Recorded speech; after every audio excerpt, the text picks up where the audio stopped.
Hi అండి. అంతా ఎలా ఉన్నారు? బాగున్నారా? నేను కూడా చాలా బాగున్నానండి. మీరందరూ బాగుండాలని కోరుకుంటున్నాను. ఈరోజు నేనైతే బీఫ్ కర్రీ చేయబోతున్నాను. ఎలా చేయాలో చూద్దానండి. ముందుగా నేను ఒక 5 ఉల్లిపాయలు కోసుకున్నానండి. ఇది కేజీ మటన్ అన్నమాట. కేజీ మటన్ కోసం 5 ఉల్లిపాయలు కోసుకొని టమాటాలు ఒక 5 తీసుకున్నాను. వాటిని కొంచెం ఆయిల్ వేసి మగ్గించి వాటిని పక్కన పెట్టుకున్నానండి. చల్లారంగా మిక్సీ పట్టి పక్కన పెట్టుకొని ఇప్పుడు మటన్ శుభ్రంగా వాష్ చేసుకొని బీఫ్ మటన్ అనేది ఇలా కుక్కర్లో వేసుకోవాలండి. కుక్కర్లో ఉప్పు కూడా వేసుకొని ఉడకబెట్టుకుంటే మటన్ అనేది చాలా చక్కగా ఉడికిపోద్ది.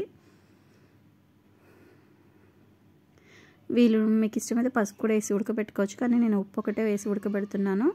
ఒక 5 విజిల్స్ అండి. 5 విజిల్స్ అనేవి వస్తే మటన్ పర్ఫెక్ట్గా ఉడికిపోతుంది.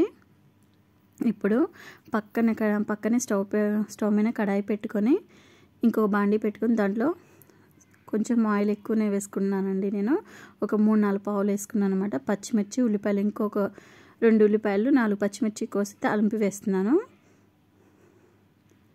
ఈ తాలింపు ఉల్లిపాయలు పచ్చిమిర్చి అయినా బాగా మంచి గోల్డెన్ బ్రౌన్ కలర్ వచ్చేంత వరకు ఫ్రై కావాలన్నమాట. ఇలా ఫ్రై అయ్యాక చూసారు కదా, మంచిగా చక్కగా మగ్గిపోవాలి.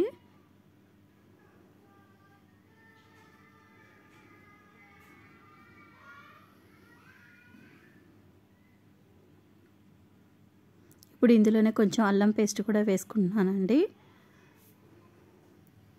మంచిగా నేను మసాలాలు ఏమీ యాడ్ చేయట్లేదండి. ఓన్లీ అల్లం పేస్ట్లోనే కొంచెం అల్లం, వెల్లిపాయలు, కొన్ని గసగసాలు, ఒక లవంగం, ఒక చెక్క వేసి నూరి పెట్టుకున్నానండి. ఆ అల్లం పేస్ట్ మాత్రమే వేసాను. ఇంకా ఏం మసాలాలు యాడ్ చేసుకోవట్లేదండి. ఇందులో ఒక 1/2 స్పూన్ పసుపు వేసుకొని కొంచెం ఫ్రై అయ్యాక అల్లం పేస్ట్ పచ్చివాసన పోయేంత వరకు ఫ్రై చేసుకున్నాక మనం ఉడకబెట్టిన బీఫ్ మటన్ చూసారా, అది మనం తాలింపులో యాడ్ చేసుకోవాలండి. ఆల్రెడీ బీఫ్ మటన్ అనేది ఉడికిపోయింది కాబట్టి ఇప్పుడు మనకి ఎక్కువ ప్రాసెస్ అవసరం, ఉడకబెట్టాల్సిన అవసరం లేదండి. ఇలా కొంచెం మగ్గాక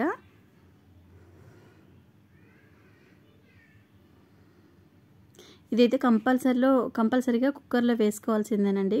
కొంచెం ఉడకపోతే ఏంటంటే మనకి అరగదు కాబట్టి నేను కంపల్సరీగా కుక్కర్లో వేస్తుంటాను. ఇందులోనే ఒక 3 టేబుల్ స్పూన్స్ కారం వేసుకోవాలి. కారం మంచిగా ఘాటుగా ఉండాలండి. అలా ఉంటేనే బాగుంటుంది, లేకపోతే అంత చప్పచప్పగా ఉంటుంది.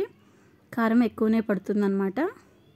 ఇప్పుడు కారం వేసుకున్నాక ఒక 5 నిమిషాలు అలా ఉడికాక మంచిగా ఈ అల్లం పేస్ట్, మనం వేసిన మసాలా పేస్ట్ అంతా పట్టాలండి. ఇప్పుడు నేను ముందుగా ఉల్లిపాయలు, టమాటాలు వేయించా కదండి నూనెలో, ఆ పేస్ట్ అనమాట మిక్సీ పట్టుకొని ఆ పేస్ట్ వేసుకుంటున్నాను. ఇంకా వేరే ఏమి ఇవ్వట్లేదండి.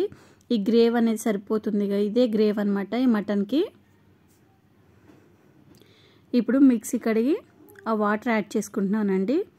ఇంకా ఇదే గ్రేవ్ సరిపోతుంది అనమాట.